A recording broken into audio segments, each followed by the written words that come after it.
kuwe ekungekho nanye into efihlakeleyo kuwe sicokise inkumbulo zenhliziyo zethu ngokuphefumulela komoya wakho ingcwele sesikuthande ngokufezekileyo negama lakho silibonge ngokufanelekileyo ngaye uYesu Kristu inkosi yethu ohlelela ula zonke izinto ekunye nawo nomoya ingcwele konaphakade. Amen.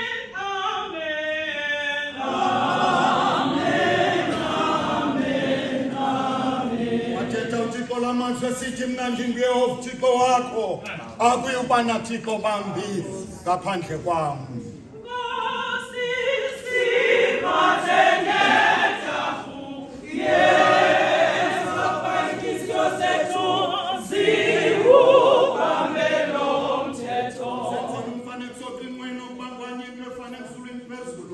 Nasemhlabeni phansi apha nasemanzini phansi komhlaba akuyutoba phambi kwazo awuzikhonza njalo ngokuba mna uThixo wakho ndimthixo nekhwele yohlwayela inkohlakalo isephezu kwabantwana phezu kwesesithathu nesesine isizukulwana sabandithiyayo ndiwenzela inceba amawaka abandithandayo nabayigcina imithetho yam.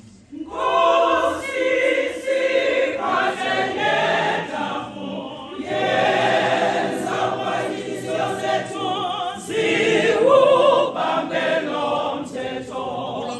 Sabatha ukuba wenze ngcwele wosebenza imihla emithandathu wenza wonke umsebenzi wakho kodwa umhla wesixhenxe yisabatha kaYehova uThixo wakho akukwenza namnye umsebenzi ngawo kwawena nonyana wakho nentombi yakho nesitaka sakho nesitakazi sakho nenkomo zakho nwasemzini ongaphansi kwamaphahla akho ngokuba ngemihla emithandathu Yehova uThixo wenza izulu nomhlaba nolwandle nako konke okukuzo waziwaphumla ngomhla wesixhenxe kungoko uThixo uthamsanqelisayo umhla wesixhenxe wawenza ngcwele.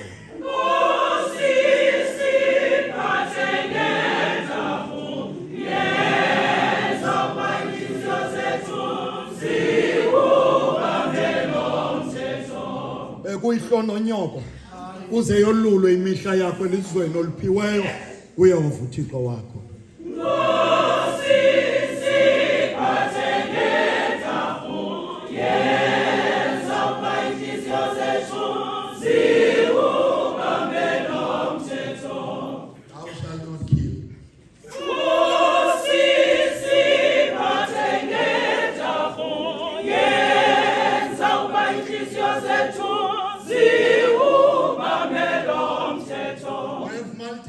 Relationships is not right, thou shalt not commit adultery.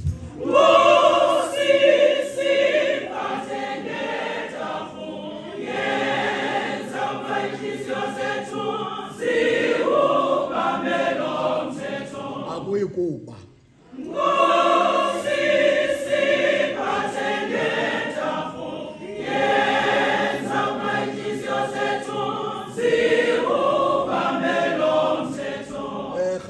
lapha eMelton Matiwane, the Methodist people do not hate each other.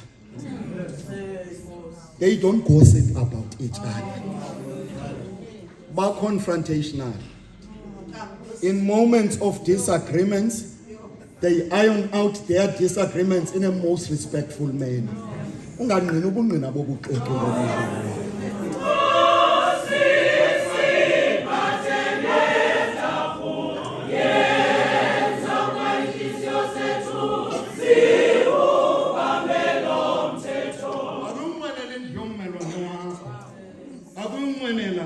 Umfazi wommelwane wakho nesikaka sakhe nesikazi sakhe nenkabi yashe lakhe nanye into yommelwane wakho.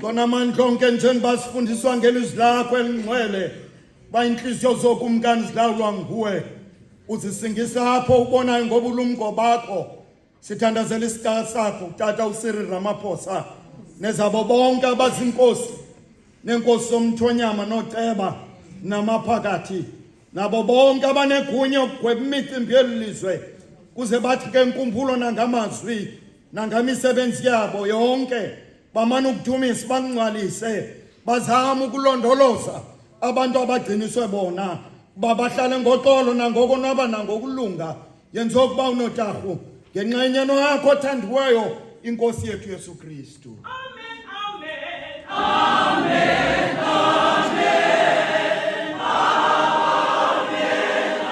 amen, amen. Usima usivule imilomo Ya kuthi yona ivakalise